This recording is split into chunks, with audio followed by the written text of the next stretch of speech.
चलिए इस वीडियो में हम बात करेंगे। अभी आपने देखा था कि नीट की परीक्षा लीक हो गई थी, फिर से परीक्षा कराई गई। अब फिर से महाराष्ट्र के टीटी परीक्षा में पेपर लीक का मामला सामने आया है, जिसमें मुख्यमंत्री देवेंद्र फडणवीस काफ़ी ज़्यादा सख्त हो गए हैं। एसआईटी जांच के निर्देश दे दिए गए हैं। नमस्कार, आप देख रहे हैं न्यूज़ 18 का डिजिटल प्लेटफॉर्म। मैं हूं आपके साथ श्रुति श्रीवास्तव। टीटी की परीक्षा पेपर लीक होने की वजह से रद्द कर दी गई। मुख्यमंत्री देवेंद्र फडणवीस ने ठाणे के ज्वाइंट सीपी पंजाब राव उगले की अगुवाई में एसआईटी बनाने का आदेश दिया है। दरअसल महाराष्ट्र में रविवार यानी कि 28 जून को होने वाली टीटी की परीक्षा पेपर लीक होने की वजह से रद्द कर दी गई। लाखों जो स्टूडेंट्स थे उनकी उम्मीदों पर पानी फिर गया। इसको लेकर घमासान शुरू हो गया। हालांकि राज्य के मुख्यमंत्री देवेंद्र फडणवीस ने ठाणे की ज्वाइंट सीपी पंजाब राव उगले की अगुवाई में एसआईटी बनाने के आदेश दे दिए हैं। सीएम देवेंद्र फडणवीस ने स्कूल शिक्षा मंत्री दादा भूसे और डीजीपी सदानंद दाते से बात की है और दोषियों के खिलाफ सख्त कार्रवाई करने का निर्देश दिया है।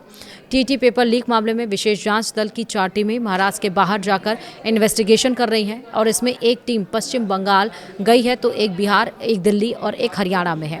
इस अंतर्राज्यीय पेपर लीक रैकेट की जानकारी ठाणे पुलिस को गुरुवार यानी कि 25 जून की देर शाम को ही लग गई थी, जिसके बाद से पुलिस ने खुद ग्राहक बन इस रैकेट के भंडाफोड़ करने का प्लान बनाया। पेपर लीक गैंग का पर्दाफाश करने के लिए ठाणे पुलिस ने विशेष रणनीति तैयार की थी। पुलिस लगातार 2 दिनों तक आरोपियों की गतिविधियों पर नजर रखे हुए थी। आरोपियों को जाल में फंसाने के लिए पुलिसकर्मी खुद ही ग्राहक बनकर उनके संपर्क में पहुंचे। पुलिस ने आरोपियों को पेपर के बदले मोटी रकम देने का लालच दिया। जैसे ही आरोपी पेपर बेचने पहुंचे, पुलिस ने कार्रवाई करते हुए 3 आरोपियों को मौके पर ही गिरफ्तार कर लिया।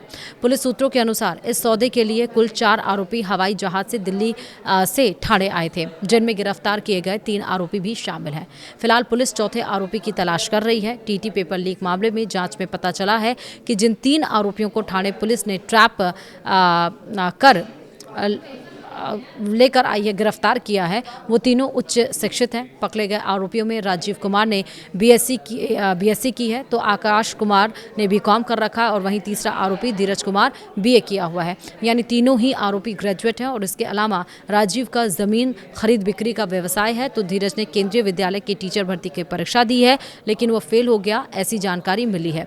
बताया ये भी जा रहा है कि जिन 3 लोगों को गिरफ्तार किया गया है वो दिल्ली में रहते हैं, उनका दिल्ली से कनेक्शन है, इसीलिए एक विंग दिल्ली और बिहार और अलग अलग जगहों पर गई है। और पुलिस ने स्मार्टनेस तो दिखाई, लेकिन उसके बाद भी आप देखिए कि जो स्टूडेंट्स बरसों से इंतज़ार कर रहे थे नौकरी पाने के लिए और उनको उम्मीद थी कि एग्ज़ाम में वो बैठेंगे और एग्ज़ाम क्रैक करके वो अपने सपने को साकार करेंगे, अपने परिवार को एक स्तर और ऊंचा उनका लिविंग स्टैंडर्ड करेंगे और उनके खर्चों में जो पैसे खर्च होते थे उसमें वो इजाफा थोड़ा और होगा, लेकिन उन सारी उम्मीदों पर पानी फिर गई। क्यों? क्योंकि सिर्फ एक गलती, लापरवाही लापरवाही लापरवाही। नीट की परीक्षा के बाद भी शायद राज्यों के जो विंग्स हैं, सरकारी विंग्स हैं, उन्होंने शायद कोई सबक नहीं सीखा। और आप देखिए कि बड़ी स्तर पर टीटी की परीक्षा यहाँ पर लीक हुई। एक बात अलग है कि पुलिस ने यहाँ स्मार्टनेस दिखाई, वो ग्राहक बनकर, आम इंसान बनकर उन्होंने फंसाया और उसके बाद से इनको गिरफ्तार किया गया, लेकिन असल क्या हुआ, रिजल्ट क्या हुआ? पेपर तो लीक हो गया ना।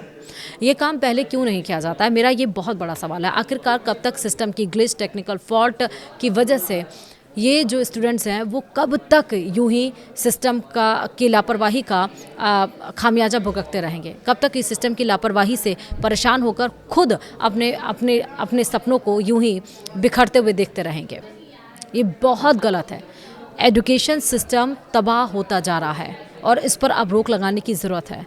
और हायर से लेकर लोअर पॉइंट तक, यानी कि फ्रॉम टॉप टिल बॉटम, इस पर सबको ध्यान देने की ज़रूरत है। हर राज्यों को ध्यान देने की ज़रूरत है कि शायद ही कोई राज्य ऐसा है इस पूरे भारत में जहां पेपर लीक हुआ ना हो, चाहे छोटा पेपर लीक हुआ हो, चाहे बड़ा पेपर लीक हुआ हो। फिलहाल वीडियो में इतना ही। नमस्कार।